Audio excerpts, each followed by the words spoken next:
একটা সবুজ তোতা একদিন খাবারের খোঁজে ঘুরতে ঘুরতে এক বিরান মরুভূমিতে এসে পড়ল। চারদিকে শুধু বালি আর রোদ, কোথাও গাছ নেই, জল নেই। তোতা ভাবল, এভাবে চললে কেউই বাঁচতে পারবে না। তখন তার মনে পড়ল তার কাছে একটা আমের বীজ আছে। অনেক কষ্ট করে তোতা বালির নিচে গর্ত করল, সেই বীজ পুঁতে দিল। দূর থেকে জল এনে প্রতিদিন গাছে দিত। ধীরে ধীরে মরুভূমির মাঝে একটি ছোট আম গাছ জন্মাতে লাগল।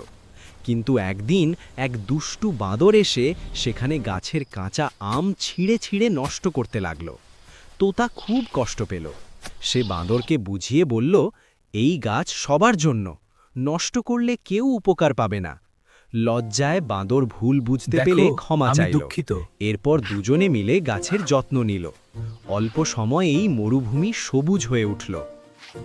বন্ধুরা, ভিডিওটা ভালো লাগলেও লাইক কমেন্ট করে দিও।